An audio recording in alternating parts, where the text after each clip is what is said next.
In this video, we're going to talk about multi-camera scanning with Arc-Eye.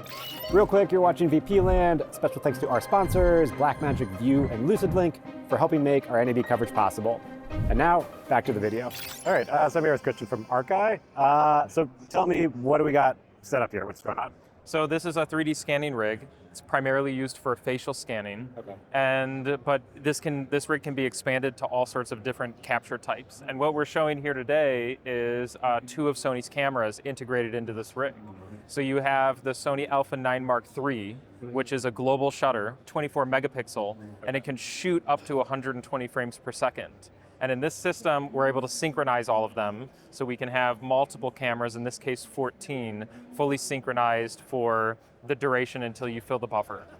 And then... So you're also capturing performance? Yes. Right, okay, so we can also capture performance, exactly. So we can do motion, we can do volumetric video. Okay. We can do just, very fast sequences of capture, and then we also have another camera, the LR1, and that one is very compact. It's really lightweight. It doesn't have like a battery slot or anything like that. It doesn't even have a screen.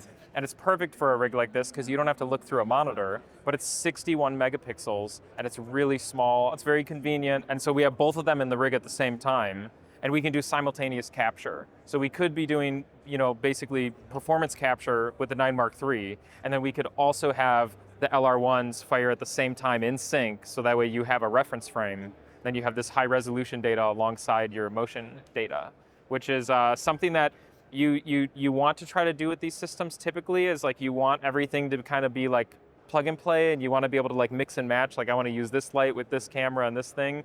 But a lot of times when you build a system like this, you have like many different light systems, control systems, and cameras that are all mixed in, and it becomes really challenging to get them all synchronized up. And so in this setup, the real advantage is that all of the cameras connect directly to our software, and it all runs on a laptop. You can connect to all the cameras at the same time, you can change all their settings, and then you can synchronize them in any kind of like lighting sequence.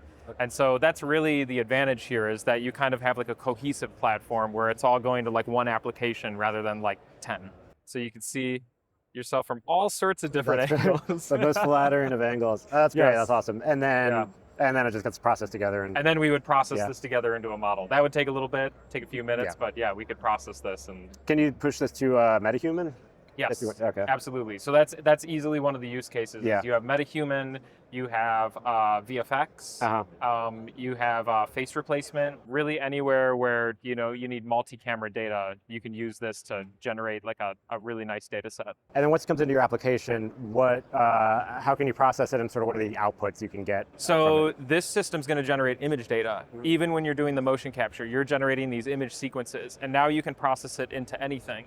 And so you might use like reality capture or another solution where you're doing photogrammetry, but then you can also do now Gaussian splatting is very popular, and really anything that you can put image data into to get a some kind of 3D model out, or a radiance field.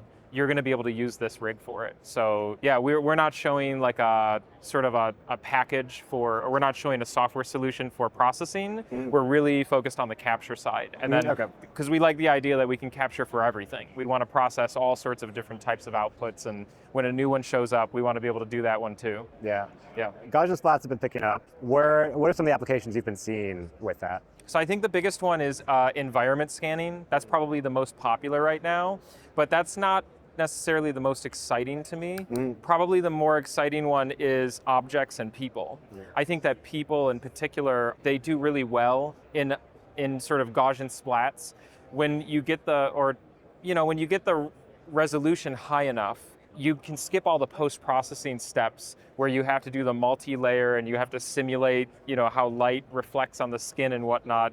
It's all kind of baked into the 3D model. So now a DP can light the scene and you capture it naturally. And then when you process it into a splat, what you shot on the day is exactly the output that you're working with in a 3D software. When you do photogrammetry, there's lots of post-processing, and then you're kind of like putting the creative look and the lighting and everything goes to a CG artist. That's really the difference, and they both have their advantages, but that's, to me, Gaussian splats there's lots of research being done on people right now, and that's the most exciting stuff for me. That's interesting. And have you been seeing them? I mean, can you do a Gaussian splat with movement, or right now is it kind of just? You can't.